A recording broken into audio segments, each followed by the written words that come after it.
Magandang araw kaibigan! Tuloy po kayo sa Felicidad's Channel. Sa mga kwento ng buhay at pag-ibig na hinalukay sa natatagong baul ni Felicidad.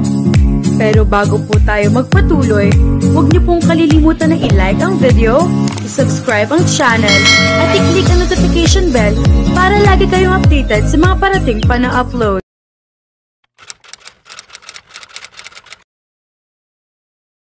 Good morning, Anissa. Masiglang bati ni Richelda sa receptionist nila kinabukasan. Pagkahatid sa kanya ni Marvin sa bahay nila ng nagdaang gabi, ay saglit pa itong nakipagkwentuhan sa tatay niya. Humingi uli ito ng panghumanin sa kanya bago ito umalis. Inassure niya ito na okay lang sa kanya at naiintindihan niya ito. Naku, Richelda, mabuti maaga ka. Kung ako sa'yo, tibayan mo ng loob mo. Anito, saka itinoon ng atensyon sa ilang mga papel sa ibabaw ng reception table. Wala siyang naabutang mga tao sa labas na nakakapagtaka dahil kapag wala silang deadline at may mga hinihintay na talent ay nasa labas ang mga production assistants nila. Anong meron? Pagdating pa lang ni Sir XP kanina, ang init na ng ulo. Halos lahat yata nasinghalan niya. Kahit si Sir Frank medyo iwas sa kanya ngayon, daig pang nag-aalborotong bulkan ng mood, katakot. Kinabahan siya. Mabuti na lang pala at maaga siya. Kung nagkataong late siya pumasok, baka isa siya sa masabon. May escape door tayo, diba? Uuwi na lang ako. Sira, kailan pa tayo nagka-escape door? Kung ako sa'yo, papasok na ako. Baka mamaya niyan, mahuli pa tayo nagchichismisan dito. Ayoko mawala ng trabaho, no? Sige, mamaya na lang lunch tayo mag-usap. Baka toxic ang deadline kaya hyper si Boss X. Kinakabahan man ay lakas loob na tinahak niya ang studio nila. Nasa bandang dulo ang dubbing studio at editing room kaya madadaanan niya ang ibang department. She saw Mabel mouthing something like, "Good luck." Good morning po, Boss X. Bati niya kay XP pagpasok sa studio. Nahinto sa pag-uusap sina XP at isa nilang technician na si Rex. Kumunot ang noon nito. Parang gusto na niyang umurong at umuwi na lang sa nakitang itsura ng boss. Parang may napipintong World War sa itsura nito. Good morning. Formal na ganting bati nito. Tapusin niyo ang lahat ng deadline bago mag-Friday. Hindi pwedeng gawing excuse na hindi natapos ang mga projects, kaya hindi makakasamang taga-production sa team building. Pagkatapos niyon ay binahira na ito ng alis. Sumulyap ito sa kanya bago lumabas ng pinto. Hay, buti na lang dumating ka, Ma'am Richelda. Anghel ka na sa paningin ko. Ani Rex nang wala na si XP. Matagal na akong anghel, Rex. Isod ka nga. Tumalima ito at ipinaubaya sa kanya ang pwesto sa harap ng dalawang computers na ginagamit nilang pang-edit at pang-sync. Marami bang deadline? Bakit mainit ang ulo ni Boss X? Naku, hindi nga rin namin alam. Pagpasok pa lang niya, sa bakol ng mukha at daig pang babaeng nagme-menopause sa sobrang sungit. Kahapon naman, magandang mood niya. Pero in all fairness, ma'am, na good morning siya sa inyo. Sa amin, dead ma lang. Nang batiin namin, sa halip na bumati rin, utos at sangkadera pang listahan ng deadline ang inilantan niya sa amin. Hindi na siya nagkomento. Hiningi na lang niya rito ang ibinigay ni XP na listahan ng deadlines. Muntik nang lumuwa ang mga mata niya sa nabasa. Lahat ito? Kaya ba natin tapusin ito bago mag-Friday? Miyerkules na ng araw na iyon. May ilang editing projects pa sila at dubbing schedules na hindi pa tapos. Team building kasi nila sa Biyernes hanggang Linggo. Parang nagkakamigraine siya sa dami ng mga dapat nilang gawin. Kulang na lang ay sabihin sa kanilang wala silang karapatang magpahinga. Yan nga, ma'am, ang sinasabi ko kay sir. Nagsuggest pa ako na kung pwedeng sumunod na lang tayo sa team building kasi imposibleng matapos nating lahat yan. Maliban na lang kung wala namang uwian. Nangyari na kasi ang ganoon dati. Halos hindi na sila natutulog para lang matapos ang trabaho. Anong sabi niya?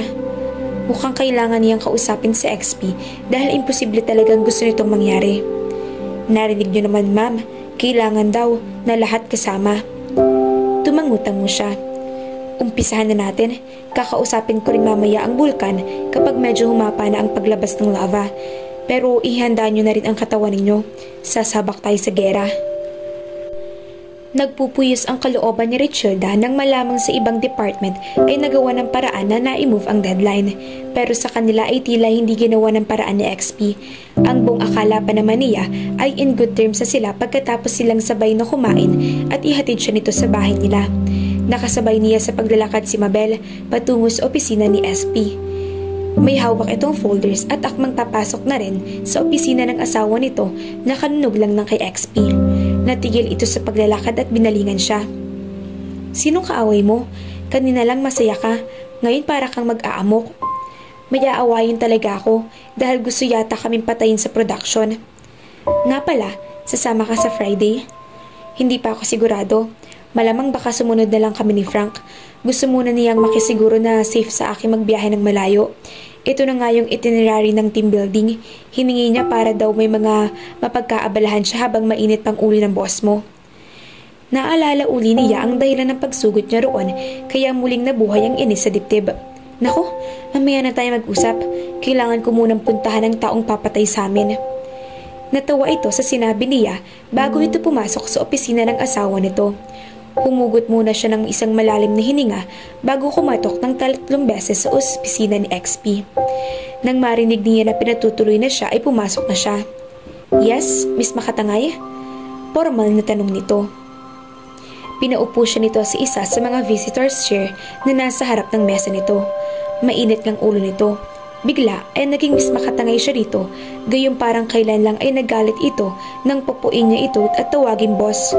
Pues, tatapatan niya iyon ng sir na mas formal kisa sa boss. Good morning, sir. I'm here to discuss this with you. Ibinaba niya sa mesa nito ang kopya ng schedule ng deadlines. What about them? May problema ba? Sir, gusto ko po sanang mag-request na ipamove po ang ilang deadlines. Hindi po kaya ng tech natin.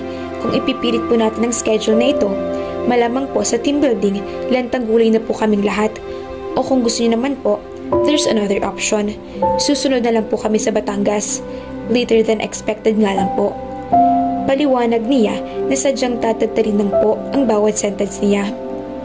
Miss Makatangay, hindi na natin pwedeng i-adjust ang mga yan. Nakahingi na tayo ng palugit dati.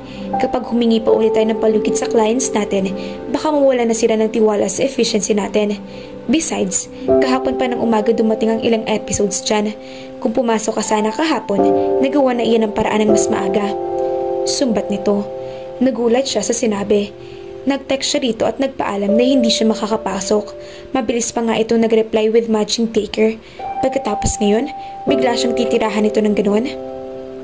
Sir, nagpaalam po ako kahapon, diba? Something came up kaya kinailangan ko pong umabsent. Really? Kunot na kunot ang noong tanong nito na halatang hindi naniniwala sa kanya. Hindi agad siya nakasagot dahil guilty siya. Nangaarok ang tingin nito. Again, she was lost when his deep dark eyes stared at her. Her heart was starting to beat wildly. May pinuntahan po akong emergency. Talaga? Lihim na siyang naiinis sa itinatakbo ng usapan nila. Naroon siya para kumprontahin ito. Pero base sa itinatakbo ng mga pangyayari, parang siya pa ang nalalagay sa alanganing sitwasyon. Then she felt so guilty and couldn't lie to him. Kahit malamig ang silid ay pinagpapawisan siya. Tumayo ito mula sa mesa at tinitigan siya ng mataman. Lalo siyang naging uneasy. Are you telling the truth, Maria Richelda Makatangay? Dumukwang pa ito sa kanya. Ilang pulgada lang ang pagitan. She could smell his manly cologne and his fresh breath. Lalo yatang nagwindang ang brain cells niya sa ginawa nito. Kung bakit naman kasi kahit sobrang sama ng mood nito, upot pa rin ito ng gwapo. I am. Sa huli ay pagsisinungaling niya. Nakipagsukatan siya ng tingin dito. Kailangan niyang panindigan ng sinabi niyang alibay. Pasimple siyang umurong para malayo sa tila ng aakit na muka. Baka hindi niya mapigilan ng sarili at makabig niya ang batok nito para halikan. Maria Richelda, behave. Sir, kung wala na talagang magagawang paraan, magsisimula na po kami. Go ahead. Thank you, sir. Nakakailang hakbang pa lang siya nang tawagin siya nito. Lumingon siya. Sir, hindi ka pwedeng mawala sa Biyernes. Bakit? Hindi naman compulsory ang pagsama sa team building. Gusto niyang tanungin ito kung bakit pero hindi na lang niya ginawa. Susubukan po naming matapos ang deadline. Last option po namin ang pagsunod na lang. Kung siya lang ang masusunod, hindi na talaga siya sasama sa team building. Kaya lang, may memo na hindi mababayaran ang 3 araw nila kapag hindi sumama. Sayang din naman ang mababawas sa sahod niya kapag nagkataon. Isa pa, iyon na rin ang perfect timing para makapag-unwind din siya. I need you there. Huh? Tatanungin sana niya ito kung anong ibig sabihin nito, pero nakatuon ang atensyon nito sa ginagawa at tila dinidismiss na siya. Lumabas na lang siya pagkatapos sa magpaalam. Wow! Ano naman kayang ibig sabihin ng I need you there, mga ka-Felicidad? Baka naman may gusto ang boss kay Richilda. Kaya naman, abangan!